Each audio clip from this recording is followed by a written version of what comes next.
Hi, welcome to Friday Dye Date. Have I got an adventure for you today? Yeah, come on over. Listen, last night I was laying in bed and I saw I had tons and tons of yellow. The yellow all looked alike.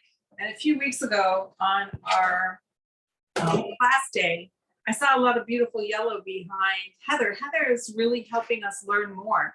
She's really great about asking questions about dyeing and such. And I decided I had so many replications of similar colors that I was going to wean some out. But I don't need any more yellow because my staff was like, whoa. Yeah, I don't need the yellow right now. But really what I want to see is some other colors. So what we're going to play at today is what we can do with yellow. Oh, guess what? Oh, I don't know why I do this, but I forgot to get citric acid.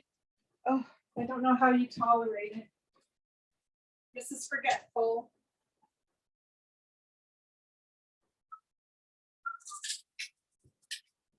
So what I want to, do you hear it? Here I come. What I want to do is make a mother pot. You know I love that. Here's how it acts and what it does for us. Oh, should I introduce myself first? Hi, I'm Wanda, and I'm the owner of the Magic Carpet Dye Company. I run the Welcome Mat. I wrote the Road Cookie magazine, Colors to Die for eons and eons. And now I'm giving you these live, not in the summer, but live dye shows where I'm dyeing and teaching you all kinds of things about the act of dyeing. What I want to do and what my thrust is to make you a powerful dyer where you no longer need to rely on anybody else but your own eyes, your instinct, and the knowledge of your dyes. Of course, I have the Welcome Mat. That's where I store these. You can go back and look at them and the results. They're a wonderful resource. Today, someone just joined the Welcome Mat because they wanted to know how to make a certain pink. I right away directed them right to a video where I talked all about dyeing pinks. Then I had them, I had them send me a picture. I was able to show them all different kinds of various pinks that we've done on the Welcome Mat over time. And you know what? There is no resource like that available to us. It's like I run a giant information factory and inspiration factory for what cooking. You need to join us on the Welcome Mat. My overarching business is called Wanda Works. So let's get at it. Got my citric acid. I want to make a mother pot, and that just means that I have clear water, no dye. It's over here in this pot right here. And when I get the color I want, I'm going to put it over here. Now, I do need some darker yellows, but I'm not going to do that today, even though instinctually I know my stash needs those. I'm going to make other interesting colors. And of course, you won't have exactly what I have. I've added half a teaspoon of acid to this bath.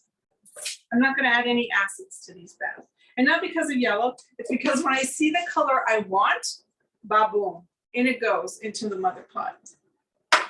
All right, so I have arranged these from light to medium. See? And I know that I love to make certain colors, and I have to be careful. I have to be really careful because I'll just make so many of them. And I can't have all those right now either because I don't have my studio back yet, or a place for me that's a studio. But I do know that I really want to make a wonderful green. So I'm going to take one of these, not the lightest ones, and I'm going to make a beautiful green over them. So I have choices. And maybe I'll combine all of these choices. But I can add blue, and I can add any of my greens and get a beautiful green out of that. So I'm going to do something really weird, and I'm going to add 1/16 of blue. You saw I just took water out of this pan to mix my dyes up in. 1/16 of blue. That's a teaspoon, by the way. And then I want to add same amount of moss green. So I'm going to be careful to get all of this off of my moss green. That's why I have this damp cloth here. And eventually I hook with it. It's so fun to see my sort of travels in dyeing. Now I have to dry it, so I'll just use a paper towel for that. Put equal amount of moss green in here, and then I'm going to add my yellow wool, and I'm excited to see what's going to happen.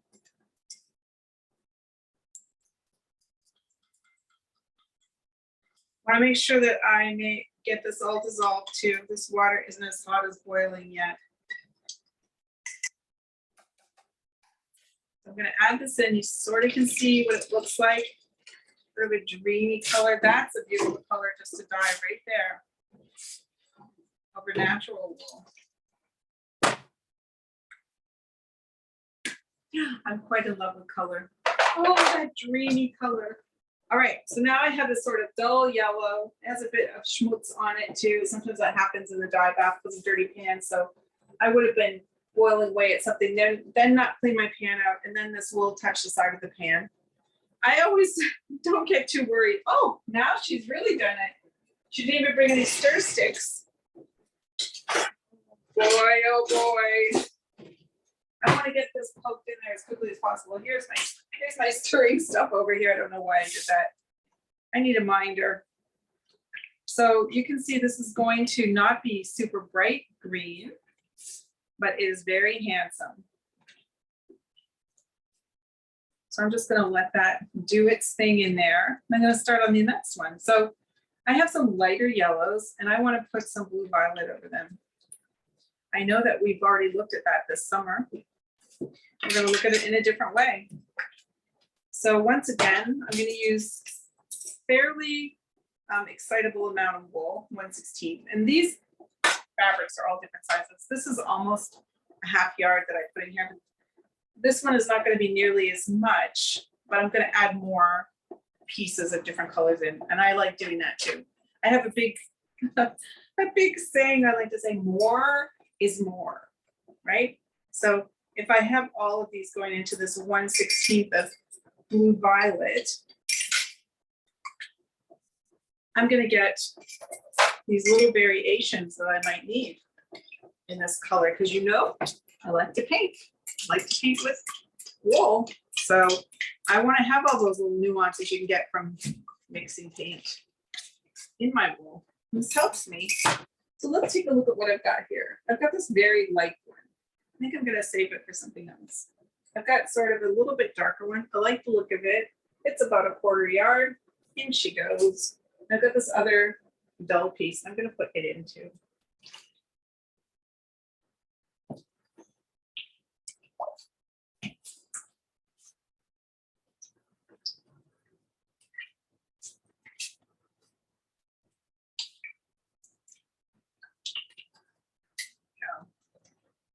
So I don't necessarily want to add acid to these pots, but sometimes we need to in order to make things happen, to get them going up quicker. So now I had a really sort of replicated, dullish sort of yellow that really wasn't saying and doing too much. And I turned it into quite a lovely piece of wool. So I am going to have to add the teensiest amount of acid here to help it take up the rest, because you know time, right? We ain't got all day.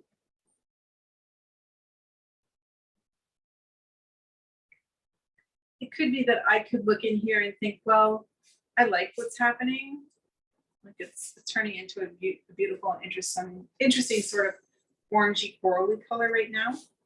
But I'm going to let this take up a little bit longer before I decide. But I might want to add something else to it. And that's okay too.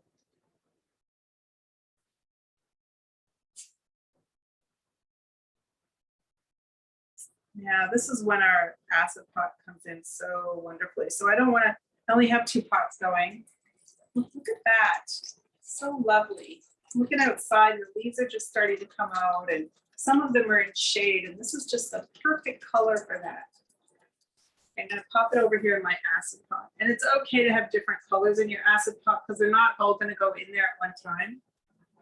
So now I want to make a really high toned yellow green. So I'm going to take a little bit of turquoise, remembering that my yellow already exists in my fabric.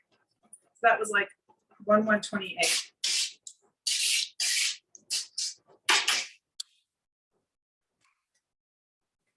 I might have to add more yellow, we'll see.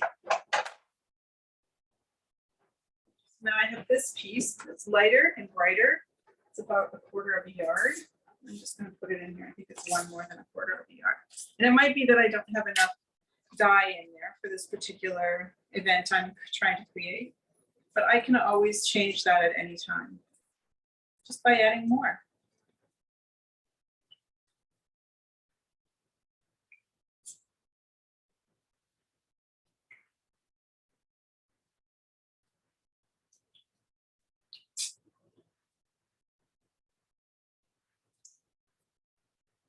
So that's all taken up. Now I'm going to take this out and judge it. And, you know, I can't really tell if it's green enough until I put it with the yellow. And I would say, indeed, it is. Yay! Now I can put it in this other color. And that was a quick fix. There wasn't much dye. And I just cooled that yellow off a little bit. Now I'd like to make a richer yellow green. So I have a yellow green that has more yellow, or yellow that has more yellow in it. So that's going to allow me to make sort of a richer one. And that doesn't always mean brighter for me. So I'm going to add 1/64. It was a little bit heaping. Moss green into that pan. I don't know if this ever happens to you, but you want to get all experimenty with a certain dye. You can see like I returned, I had moss green over here and I returned to it again. Let's see what happens without the blue.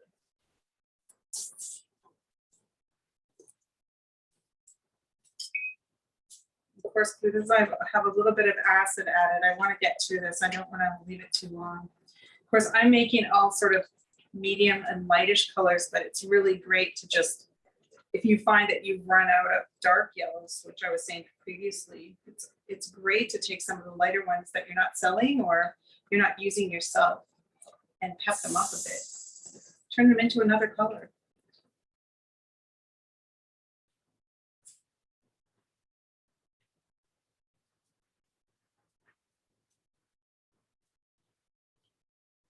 So this is really handsome.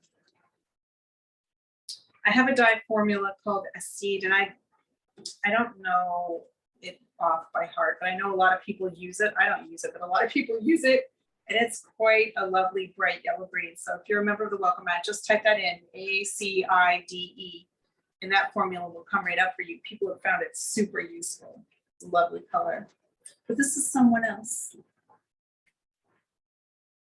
So also, you know, these are not named. They come from my great stash where I sell wool from, and I make unique colors for that. So let's say you really love this and you wanted it. You would know that you only would have that color because I'm never going to have that color again. You know? And not just because I'm not paying attention, or if I was a better dyer, I would know what it was. It's nothing to do with that. It's an event that happens. It clearly was some yellow and some other color. And then when I added moss green over it, it became yet something else. And that's the glory I'd like to have in my wool stash. If you want to get in my wool stash, which, hey, most people get pretty excited because of the variety I have. It's not like other people's wool stashes where you have similar colors repeated and repeated. And you want me to help you color plan, or you just need me to help you figure out what little patch of color you need for a certain area in your rug. I have a service called Shop My Shelves, and it's on my website, wandaworks.ca, and you can just contact me and tell me that you want to avail yourself of that service. It's a lot of fun. And then you sort of have delayed gratification because you have to wait for it to arrive. And that's kind of a beautiful thing. So I'm pretty happy with how this is all coming about. These colors are different than the ones we made when we were working with Blue Violet a couple of weeks ago in yellow. And I think they're going to be a handsome addition to my stash. So I'm just going to let that fly. Now, one of the great things you can do with yellow is make interesting browns. So, I mean, I'm going to interrupt my own time self. Yellow is such a great color because it's light and it doesn't influence any other color poorly. Now, I believe that about all colors, but you literally could dye any of my 15 colors over that and be happy. let's see what we should do next. I thought about brown, but then I just remembered the newest member of my family, oat stink. Well, we can do both. We have lots of yellows to go through. I'm gonna put a little bit of steel brown in here. If you wanted this dye pan to completely clear, yeah, you can. So I'm probably adding about 1/16 of a teaspoon again. So this under dyeing, I like to call it, instead of over dyeing, having a purposeful under color to something is a really beautiful way to get colors no one else has. And I advocate for that. I want people to look at your wool and go, damn. All right, so here's a whole yard of beautiful yellow. But I also, not a yard, a half yard, but I had one very much like it. And this brown that I added, steel brown, 1/16 teaspoon, is going to give me a very beautiful gold color. And we need those too. We're making hair, but we're making leaves in the fall. We need this. Round needs it.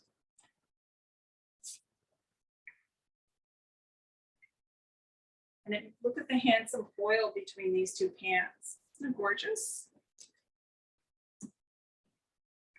This is kind of an adventuresome play day. You can see I don't have notes. I'm just acting ad hoc. And I have to say that's my favorite way of dealing with wool and dyeing. So now I'm going to take this out of its acid pot. Woo, get out of there, fella. My stick is a little short. Come over here so you can see me. Here, I'm taking this out, letting some of the acidy water drip out. And I'm going to just lay it in this finish pan. Spread these out a little bit because this is almost done.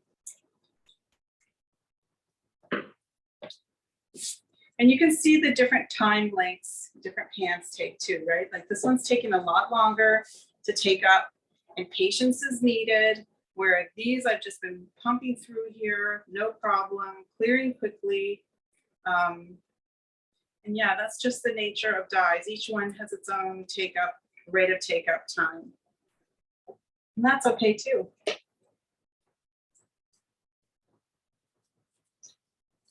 I'm gonna take these out. This is a lighter color, so it won't take as long to process. Ooh. Right. So I'm going to be so happy tonight when I go to bed and I don't see all those yellows looking at me. And they were also leaning out of the shelf. Do you know what that means? The shelf is here and they were like, whoa. That in the acid bath. Boy, I'm happy with that so far. I love the array of colors I've got. Let's see about making, dry my hands off. I like to have dry hands when I'm measuring dye. What do I want with this fellow? It's interesting when I put this yellow down, and sometimes this happens to me, I think, oh, what a handsome bunch. So guess what? Nope. I wanted to give that one a reprieve, but I just looked over at my giant accordion of wool. I already have that. I don't need it. It's okay to change it, even if they look beautiful. Let's put a little bit of red violet over this. See how that goes for us. So I don't know how much wool is here. It's definitely a 1/4 yard. So I'm going to use 1/32 of red violet and then see how I like it. Now, if we think about the color wheel, we can kind of predict what's going to happen.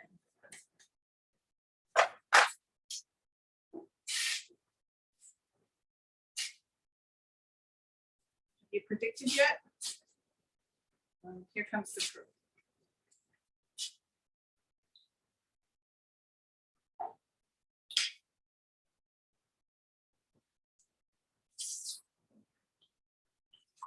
So it should make me an interesting sort of orange red, but we'll see. At first we had qualities similar to this one when we put it in, but then pretty soon the red starts to really win out.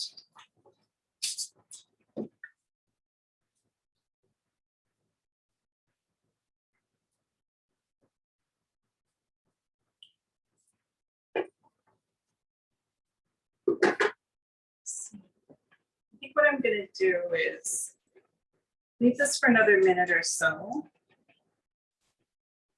And I'm going to use the color that's left in here to boost my next color. Meaning I'm going to put a color in there that combines in a lovely way to make a new unseen color, as I like to say. Of course, we've seen every color. That's one of the riches of living in the time we do now. So many colorful things to enjoy. When I say unseen, I mean yet unseen in our dye pots.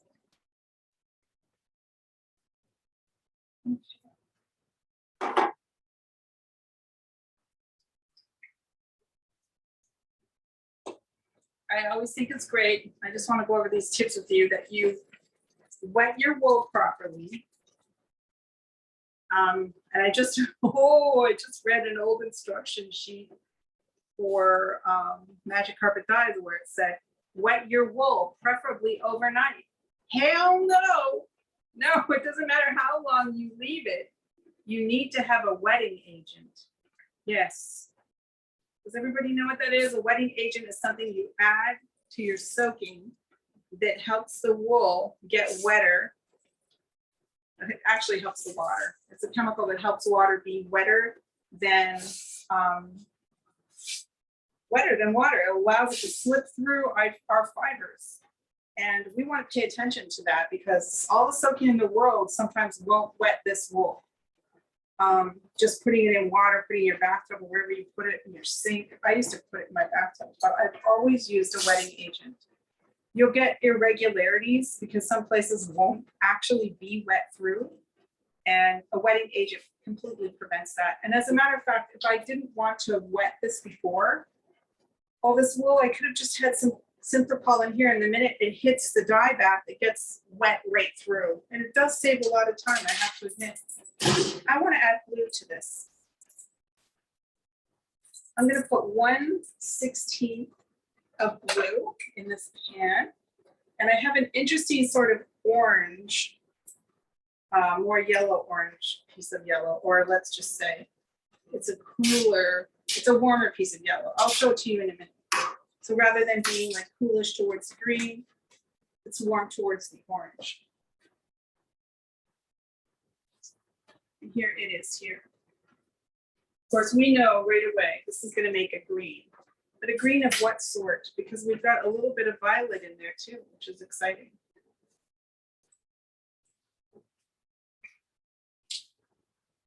So what color haven't I dyed over it? I haven't used orange or red.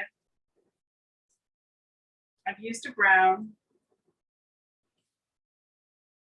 Blue violet, red violet I've used a little bit of turquoise. So let's make a mixture the next go around. Let's put some bottle green and some orange together. So now this is making quite an interesting green again, different than this one. And by the time it takes up, it's going to be darker also. What's happened is the violet has dulled it down somewhat, which is always something we need. We can't have everything being the same brightness. If you're wondering what all that hissing and spitting is about, when you use a gas range, it heats up the side of your pan as well. And that's just it telling me it's business.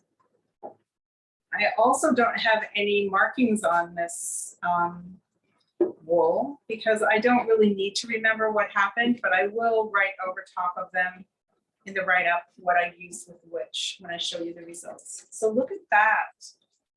That's as handsome a rose as I've ever seen. What a beautiful color.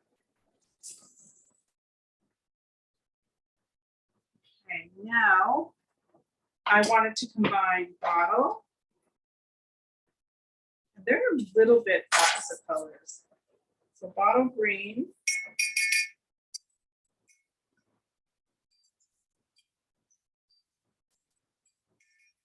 And some orange. I'm not going to use nearly as much orange. I'd say half the amount or less of orange.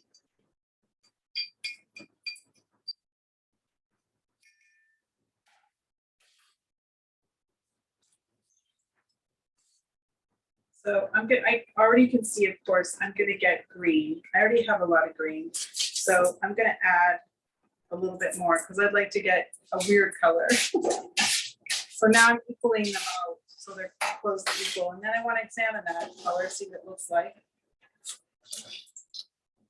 Still green. I'm gonna add some more orange.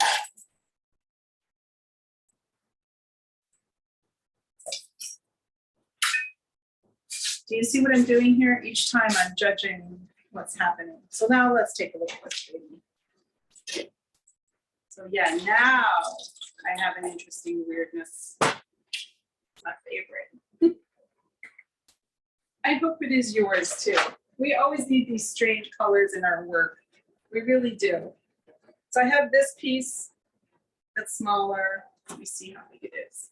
I'm gonna add this one in. It's only 3/16.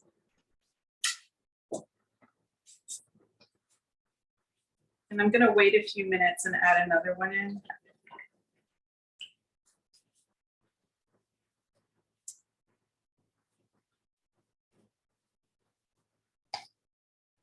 Give this kind of a little stir. I'm super happy with how this looks. It's like my grandchildren's eyes.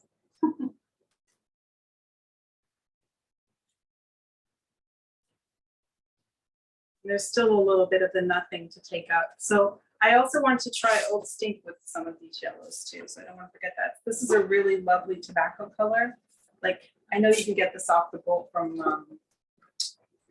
La La La Door. But look at, you made it yourself. And there's nothing better if you have tobacco, if you have a couple of values of it. So I have this kind of lighter than the other piece too, which will help me have other values. You want to pay attention to values when you're over dyeing or under dyeing things. They influence how much of the other color shows through, depending on how much dye you add. And they can also give you these wonderful variations of things if you pay attention. So this one's going to be quite a different kettle of fish than the one we just have here. There's a lot of green left in the water because, you know, bottle green, right? Certain parts of orange take up first. So this is going to be a really interesting neighborhood. Okay. Oh, you are lovely. So this was bottle green and orange, of course, over yellow. So let's say you don't have any yellow and you're seeing some of these colors you really like. My friends, just dye some. I have a great, huge collection of yellows called From Butter to Bullion on the welcome mat. And you can just dye some of those and then over dye them. People sometimes ask me, can I just add yellow to the formula? And it doesn't always work out the way you want it to. So it doesn't always come out exactly as what we've got here. You'll get the nice quality of it because of the interactions of the dyes. I've got my window open and I think somebody's chives just bloomed or something because it smells like I'm living in an onion factory. All right, so I'm just gonna put just a teaspoon of acid in here, not very much because I don't really want to overly influence it. And I also need to add a little bit more to this one, just such a small amount, so I can encourage the colors to take up.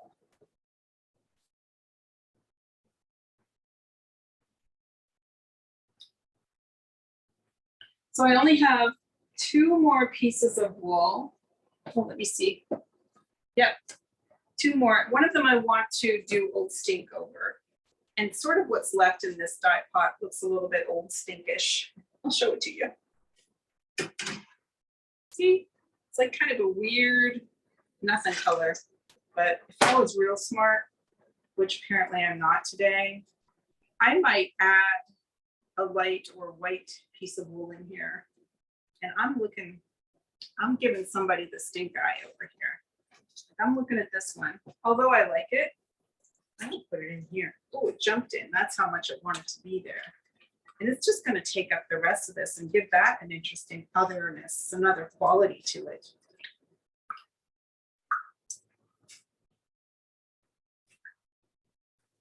I'm going to remove these now so I can put the results of these others there. To be able to show you too. It's always hard if you're not a member or, excuse me, a subscriber of the Welcome Mat, because you don't always get to see exactly what happened. Oh boy, it's pretty nice. Look at that. All from yellows. I'm gonna pop this guy in.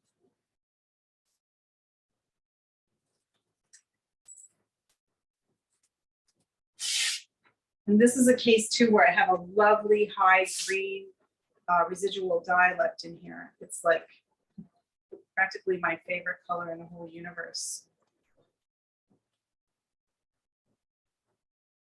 This look on my face is sadness because I want to be able to utilize it, and I don't have any wool that I can. Maybe I can actually pop this one in to the other one. Let it get several gleanings. So you can see this can be just a real adventure of happiness.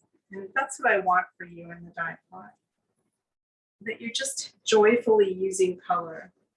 But at the same token, when it comes time to hook, you have what it is you need to be the artist that you want to be. It's important that this dyeing or being able to access color is completely foundational for us. I'm just going to put that one in there. It's going to be a real crop gatherer. It's going to be a gleaner. That's what I should call it.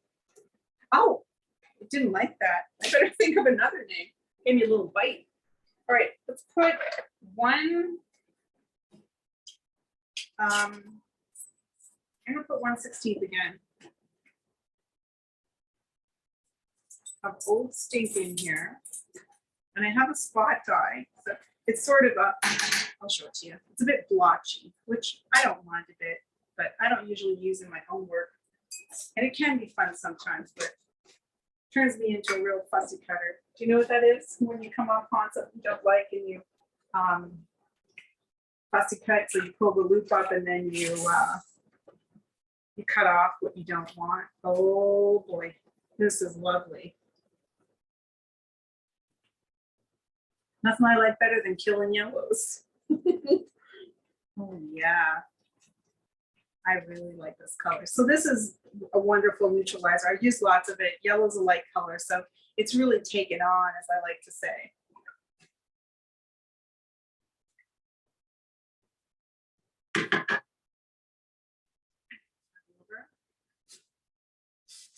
Things are working well in here. We're getting lots of that taken up by this other piece. So here's the first piece that I did. What a great color that is. It's not brown, it's not green, it's some happy in between.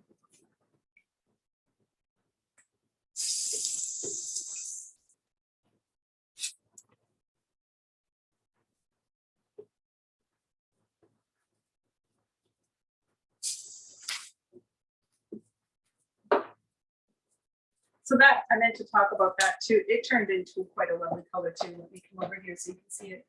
So that was the second piece we put in. They work really wonderfully together. I'm just getting all the rest of this residual bits up that I want. And now instead of that real light guy, I have this interesting, strange yellow-green that isn't too much of an assault to the eyeball. So here's our last one. We could use black, but you know, it's not unlike what happened in here. Ooh, what shall we do? I want to think back about my shelves too and what my shelves need. So I think I'm going to put red over it. And hopefully we get an interesting orange. So I'm going to use about 1/64, although having done that, I think now I need a whole 32nd. So we noticed today you can put combinations of colors on it. Over dyeing something, you can use a single color. You can put it in more than one dye bath. You can leave it if you want to, when you decide, hey, it looks more interesting now coupled with these other colors. So there's just so many things we can do.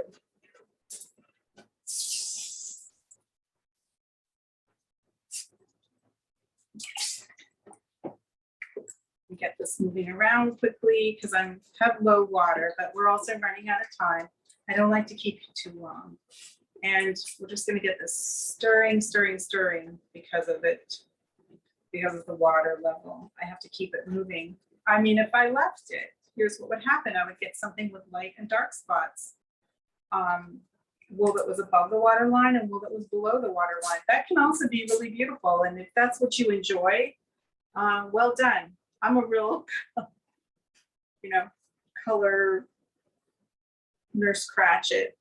I like to have my colors. When I'm dyeing, I'm very free and excited and happy. And even when I'm hooking, but I want a color to stay the color it is what I want. And I don't like a lot of moving around. But as you could see, I like making variations of colors in a whole piece of cloth, meaning, each color has its own cloth, rather than make a whole cloth piece where I'm expecting lots of different color variations.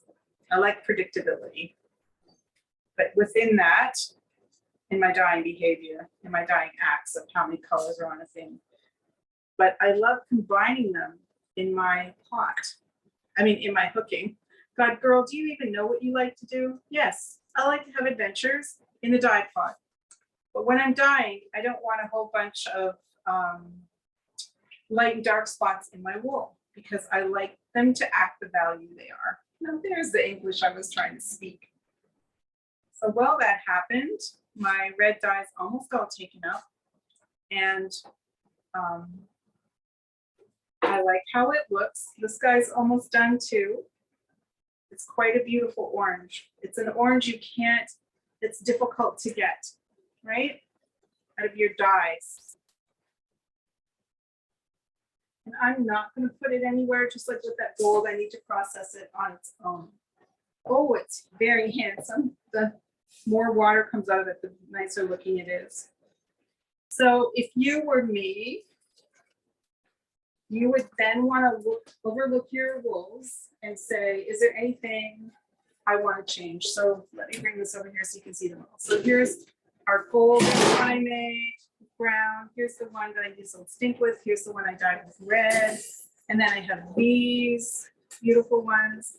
And then I have 1, 2, 3, 4 beautiful kind of blues and greens in here. And they're deliciously handsome. Now, is there anyone that I want to do something more with? Yeah. So when you feel like that yourself, like I wish this would have more violet on it. So I'm going to add it to the red one because it's closest to violet on the color wheel. And I'm just going to add more violet to it. There's not much water, as I spoke before. So I'm going to get hot water. I'm going to add cooler water to this to raise the level. And then, ta-da, I'm just going to dilute this blue violet. I'm going to use probably 16.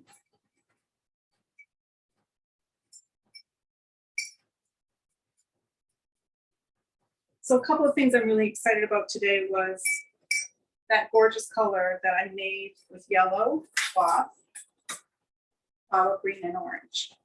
Damn, it is fine. Like that is a color I've never seen anybody have or sell before. And when we can invent and create colors like that, it means our work doesn't look like anybody else's. And let me tell you, that's bringing even more of you to what it is you're creating. Show it to you again, because look at it. Yum. Say enough about that guy. And another one I didn't like was the one I added brown over. So I added steel brown. Now I want to put reddish brown over it just to give it a little more interest. So I'm going to add 1/16. Remember, that was either it was a whole half yard of wool, or I had a little bit on the lip. So instead of trying to wipe it off, I just tapped it in there. Dye powder, Jedi. Let me tell you all the dealings I have with it. because it's really hard to try to get something like that back in the jar. And it won't affect what you're doing in this realm at all. So I'm taking this guy. He's nice. He's gold, but he's going to be something different now. It just is going to give me a richer, more gorgeous, interesting brown.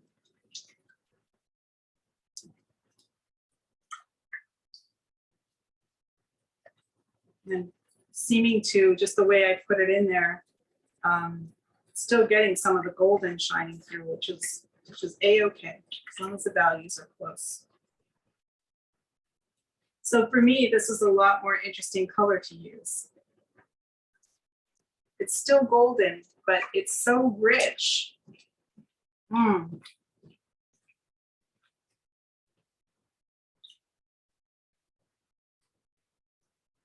This is what I'm always hunting for, the great unexpected. Well, my loves, you'll see the results on the welcome mat. And when I put out your invitation to watch this show, I will also include in the invitation the results of this. All right. So thank you so much for joining me. I'll see you next week with our next Friday Diegite. And for the love of monkeys, would you please subscribe to the welcome mat? It matters. If you want to keep having great information that exceeds and surpasses other information available to you, if you want to go to the University of Rug Cooking, you want to sit beside the high priestess of color, you should come. Yeah. I'll talk to you soon, my loves. Thank you.